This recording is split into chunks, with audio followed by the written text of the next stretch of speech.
Hello, everybody. God bless you all. Peace of Christ to you all. I've just been doing some of my Bible studies, which I do most days by the grace and mercy of the loving Lord Jesus Christ. Um, and I've been using quite a lot lately some of the early church fathers, John Chrysostom mainly, and that's what I'm going to be reading from today, who breaks down not only Matthew's gospel but John's gospel, but also quite a lot of Paul's writings as well within the New Testament, and goes through each verse in depth. And I've just been going through his book on Romans, is a homily on Romans, and I came to Romans chapter 4, verses 16 to 21. And he sort of broke it down in such a way that it sort of comes across, that leaves no doubt that Ishmael had nothing to do with Abraham and God's covenant with Abraham. And I know there are other verses and other places within the Bible that you can use to prove this as well. But I've never actually sort of looked at these sorts of verses before in Romans chapter 4, verses 16 to 21, in that same sort of way, and broke it down in that same sort of way that John Chrysostom does, to prove that, as I say, that God's promise and covenant with Abraham was in fact with Abraham and with his sons Isaac and Jacob. And so I'd just like to go through that here now, make the video. Hopefully everyone can watch it in their own time, go through it themselves as well, and see what you think. So starting at verse 16 in Romans chapter 4, verse 16, therefore it is of faith, he says, that it might be by grace to the end the promise might be sure to all the seed. You see that it is not the law only that faith establishes, but the promise of God also, that it will not allow to fall to the ground. But the law, on the other hand, by being kept to unseasonable, makes even the faith of none effect and hinders the promise. By this he shows that faith, so far from being superfluous, is even necessary to that degree that without it there is no being saved. For the law works wrath, as all have transgressed it. But this does not even suffer wrath to arise at all. For where no law is, he says, there is no transgression. Do you see how he not only does away with sin after it has existed, but does not even allow it to be produced? And this is why he says, by grace. For what end? Not with a view to their being put to shame, but to the end that the promise might be sure to all the seed. Here he lays down two blessings, both that the things given are sure, and also that they are all to all the seed. So gathering in those of the Gentiles and showing that the Jews are without if they contend against the faith. For this is a surer thing than that, for faith does you no hurt. Be not contentious, but even now you are in danger from the law.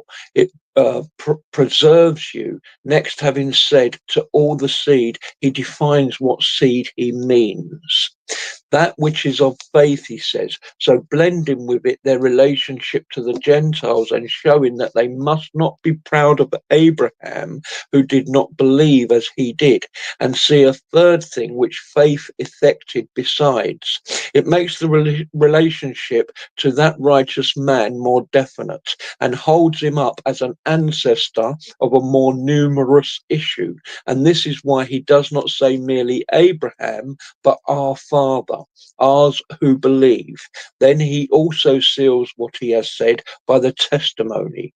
As it is written, he says, this verse 17, as it is written, he says, I have made you a father of many nations. Do you observe that this was ordered by providence from of old? What then he means, does he say this on account of the Ishmaelites or of the Amalekites or of the Hagarenes? This, however, as he goes on, proves more distinctly not to be said of these. But as yet he presses forward to another point, by which he means he proves this very thing by defining the mode of the relationship and establishing it with a vast reach of mind. What then does he say? Before or answering to him whom he believed, even God. But his meaning is something of this sort: as God is not the God of a part, but the Father of all, so is he also. And again, as God is a father not by way of the relationship of nature, but by the way of the affiance of faith, so is he also, inasmuch as it is obedience that makes him father of us all. For since they thought nothing of this relationship as clinging to that grosser one, he shows that this is a truer relationship by lifting his discourse up to God. And along with this, he makes it plain that this was the reward of faith that he received. Consequently, if it were not so, and he were the father of all the dwellers upon the earth, the expression before or answering to would be out of place, while the gift of God would be curtailed. For the before is equivalent to a like with, since where is the marvel, pray, in a man's being the father of those sprung from himself? This is what is every man's lot. But the extraordinary thing is that those whom by nature he had not, them he received by the gift of God. And so, if you would believe that the patriarch was honored, believe that he is the father of all. But after saying before him whom he believed, even God, he does not pause here, but goes on plus, who quickens the dead and calls those things which be not as though they were. As so laying beforehand his foundations for discoursing upon the resurrection, and it was serviceable also to the present purpose. For if he could not quicken the dead and bring in those things that were not as though they were, then could he also make those who were not born of him to be his children. And this is why he does not say bringing in the things which are not, but calling them, so showing the greater ease of it. For as it is easy to us to call the things which are by name, so to him it is easy, yea, and much easier to give us subsistence to things that are not. But after saying that the gift of God was great and unspeakable, and having discoursed concerning his power, he shows further that Abraham's faith was deserving of the gift, that you may not suppose him to have been honored without reason. And after raising the attention of his hearers to prevent the Jew from clamoring and making doubts and saying, and how is it possible for those who are not children to become children? He passes on to speak of the patriarch and says, verse 18, who against hope believed in hope that he might become the father of many nations, according to that which was spoken, so shall your seed be. How was it that he believed in hope against hope? It was against man's hope, in hope which is of God. For he is showing the loftiness of the action and leaving no room for disbelieving what is said. Things which are contrary to one another, yet faith blends them together. But if he was speaking about such as were from Ishmael, this language would be superfluous. For it is not by faith, but by nature that they were begotten. But he brings Isaac also before us, for it was not concerning those nations that he believed, but concerning him who was to be from his barren wife. If then it to be a reward to be the father of many nations, it would be so of those nations clearly of whom he so believed. For that you may know that he is speaking of them, listen to what follows, verse 19. And being not weak in faith, he considered his own body now dead. Do you see how he gives the obstacles as well as the high spirit of the righteous man, which surmounts all? Against hope, he says, which was that which was promised. This is the first obstacle. For Abraham had no other person who had received a son in this way to look to. That they that were after him looked to him, but he to no one, save to God only. And this is why he said, against hope, then his body now dead. This is a second, and the deadness of Sarah's womb, this is a third and a fourth obstacle. Verse 20, but he staggered not at the promise of God through unbelief. For God neither gave any proof nor made any sign, but there were only bare words promising such things as nature did not hold out any hopes of. Yet still he says he staggered not. He does not say he did not disbelieve, but he staggered not. That is, he neither doubted nor hesitated, though the hindrances were so great. From this we learn that if God promises even countless impossibilities, and he that hears does not receive them, it is not the nature of things that is to blame, but the unreasonableness of him who receives them not, but was strong in faith. See the pertinacity of Paul. For since this discourse was about them that work and them that believe, he shows that the believer works more than the other and requires more power and great strength and sustains no common degree of labour. For they counted faith worthless as having no labour in it. Insisting then upon this, he shows that it is not only he that succeeds in temperance or any other virtue of this sort, but he that displays faith also, who requires even greater power. For as the one needs strength to be of the reasonings of intemperance, so has the faithful also need of a soul endued with power, that he may thrust aside the suggestions of unbelief. How then did he become strong? By trusting the matter. He replies to faith and not to reasoning, else he had fallen. But how come he to thrive in faith itself? By giving glory to God. Verse 21, and being fully persuaded that what he had promised, he was able to perform. Abstaining them from curious questionings is glorifying God, as indulging in them is transgressing. But if by entering into curious questions and searching out things below we fail to glorify him, much more if we be over curious in the matter of the Lord's generation, shall we suffer to the utmost for our insolence. For if the type of the resurrection is not to be searched into, much less those unutterable and awe-strikingly subjects, and he does not use the word believe merely, but being fully persuaded. For such a thing is faith. It is clearer than the demonstration by reasons and persuades more fully. For it is not possible for another reasoning to succeed in it to shake it afterwards. He indeed that is persuaded with words may have his persuasion altered too by them. But he that stays himself upon faith has henceforward fortified his hearing against words that may do hurt to have it. Having said then that he was justified by faith, he shows that he glorified God by that faith, which is a thing especially belonging to a good life. For let your light so shine before men that they may see your good works and glorify your Father which is in heaven. Matthew chapter 5 verse 16. So you can clearly see there, just from those four or five verses in Romans chapter 4, 16 to 21, that Ishmael had nothing to do with this covenant. Absolutely nothing to do with it, because Ishmael was not a gift from God. Ishmael was not, nothing to do with the seeds of Abraham.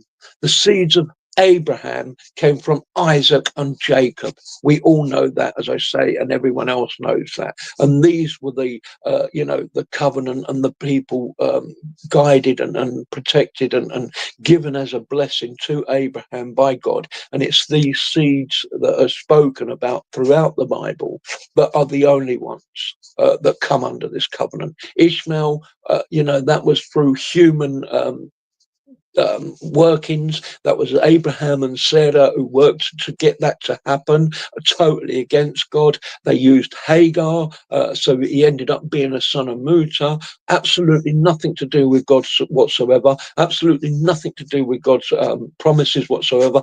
Everything to do with nature and of the flesh. And it was Isaac and Jacob who was the promise of the seeds from a dead womb. From a dead womb, as spoken in Romans chapter 4, verses 16 to 21. So there you go, folks. Just a short few verses that proves conclusively Islam is false, Muslims are wrong, Ishmael had nothing to do with God's covenant. It was all Isaac and Jacob. You're all on the wrong path. I hope some of you Muslims see this, understand this. Who knows? Probably not. Certainly a lot of it's gone over my head, and I've already read it several times now already. Certainly a lot of big words and long words in there that I don't even understand a lot of them because I'm too stupid. But I did get the general gist of it. That the promise of the covenant was given to Abraham because of his faith, and because nothing else, because of his faith and his faith alone, nothing to do with the law or anything else, only due to his faith. And it was given to just one particular seed, but then sprang from that one particular seed, going forward all other seeds. And that, of course, was Isaac, and only Isaac, no one else. Anyone who came from Isaac is part of that covenant. And as we know, Ishmael definitely didn't come from Isaac because he was born before Isaac. So there you go, folks. I hope that brings some people some pleasure. I hope some people can use that and maybe break it down into more acceptable speech of today, so that other people can understand it a lot clearer. And yeah, hopefully, yeah, we can all get some benefit from it. God bless you all. Peace of Christ to you all. I may come back on live later. I don't know. It's 2:45 now. Yeah, I may come back live here later. I'm not sure, because whenever I use this channel, no one ever comes here. So it's not really worth me doing it. I don't know if you're still here, Cass, so far. God bless you. Yes, I had a good Christmas. Thank you. God bless you. Peace of Christ to you if you are still in here. I see there's at least 2 people in here. As I say, I'm not sure if you're one of them or not. But yeah, I mean, I will try going live a little bit later on this channel, seeing as I'm now again banned on TikTok. I do believe that because it was a Boxing Day ban, it must have been an AI who banned me. And I think it must have been because I said a word that's not allowed to be used. I mean, for instance, I never knew that on TikTok Live, you can't say the word banned. The word banned is an illegal word. Really? Really? I mean, some of the words, that they've got that are illegal online are absolutely ridiculous.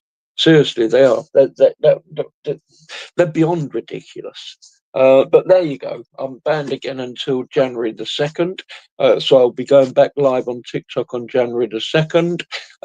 Still the same topic. I'm still trying to find out why Muhammad, after receiving Surah 7, Ayah 157, he did not go and check it.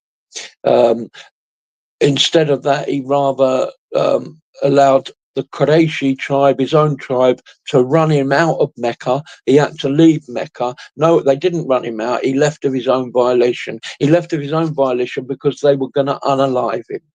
They were going to unalive him for being a false prophet. That's why he left Mecca. Why did he do that when all the time he had a verse proving he was a prophet? It doesn't make no sense. That makes absolutely no sense to me whatsoever. You're obviously not going to run away, from 500 men when you've only got 100 behind you who are looking to unalive you because they believe you're a false prophet, when all the time you've got a verse in the Bible, in the Torah and the Injil, that can prove you're not a false prophet. It makes no sense whatsoever. Why are you going to run away? Why are you going to run away with your wife? Because he had one wife at that point, Sordar, and your house and your home, and 100 people run away with you, and not one of you go and check this book to get the proof that you're in there. Of course, it wouldn't have happened. It wouldn't have made any difference if one of them had done. And this is another part of the point to the question is maybe one of the 100, or maybe Muhammad, did go and check it. And they found out he wasn't in there. because, as I say, today we do know he's not in our Bible anywhere. So yeah, maybe they did go and check it and found out that he wasn't in there. And then, of course, that's why they ended up running away. But either way, whatever, particular answer happens to be, he didn't check it, or he did and found out he wasn't in there, still proves he's a false prophet. Because if it was the case that he didn't bother to check it, why not? Why not? The only reason that you wouldn't bother going and checking when people are saying that they're going to unalive you is because you knew it to be false before. You wouldn't need to go and check it because you already knew it to be false. That's why he didn't go and check it. So either way, 7157, as I say, which is the 39th ayah he received in Mecca. He still had another 46 ayahs to get in Mecca while he was still in Mecca after that one. So he was still there for another 7 years. I mean, at the time he got that ayah, his first wife, Khadijah, was still alive. His first wife, Khadijah, still hadn't died yet when he got that ayah. His first wife, Khadijah, still had another 4 years before she died. And yet, even she didn't tell him, Hamid, go and get this book and look. And she was obviously a clever woman because she was obviously very rich and she had her own business. So she wasn't no idiot, you know. So why didn't she make Muhammad go and get the book and look? None of it makes any sense whatsoever. I mean, she could have gone and looked. She was, literate. She had her own business. She was a very wealthy woman. She could read and write. Why didn't she go and check? Obviously, as I say, it's quite clear. The reason why neither of them went and checked is obviously because all of them knew it was all rubbish from the beginning. So, yeah, that'll be when I come back on TikTok. I mean, I'm hoping to do that as well on this stream because I can invite Muslims up on here as well. And so I could open to do it here. But unless I start getting followers on these streams, which I never ever seem to do, and people liking them, it's not going to happen. It's not going to happen. But that's what I hope to do anyway, because there's a lot more leeway on this stream than there is on TikTok. So anyway, God bless you all. Peace of Christ to you all. Hopefully see you soon later on my lives. Bye bye.